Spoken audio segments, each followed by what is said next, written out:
Have you ever felt your eyes fill with tears while everyone else stayed calm? Maybe during a heartfelt conversation, a sad movie, or even when someone simply showed you kindness. You immediately try to hide it because you've been taught that crying means you're weak. But what if the exact thing you've been ashamed of is actually evidence that your brain is processing the world more deeply than most people? Psychologists call this high emotional sensitivity. It's not a defect, it's an adaptive survival trait. Your emotions aren't overflowing because you're fragile. They're responding quickly because your mind is constantly scanning for meaning, connection, and danger.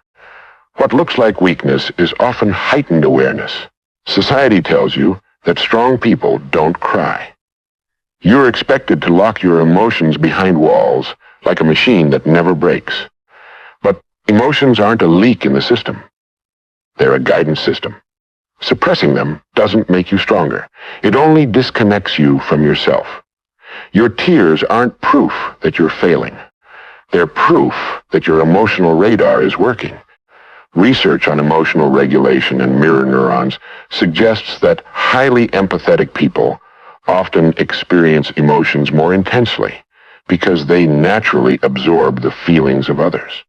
Think about the nurse who cries with a patient's family but still saves lives every day. Their compassion doesn't make them ineffective. It makes them deeply human. The same emotional depth that brings tears also fuels creativity, resilience, and meaningful relationships. The problem isn't crying. The problem is believing you should feel ashamed afterward. Instead of asking, "Why am I so emotional?" ask, "What is this emotion trying to teach me?" Pause. Breathe. Name the feeling. Then choose your response instead of judging yourself. One executive learned to stop hiding her emotions and started using them as signals during difficult conversations. Her empathy became her greatest leadership strength. From an evolutionary perspective, emotions helped humans survive by strengthening trust, cooperation, and social bonds. Your sensitivity isn't holding you back.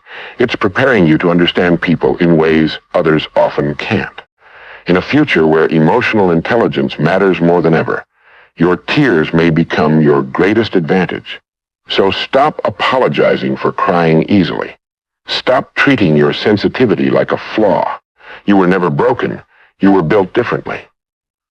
If this message changed the way you see yourself, like this video, subscribe, and share it with someone who needs to hear that their tears are not weakness. They're strength in its most human form.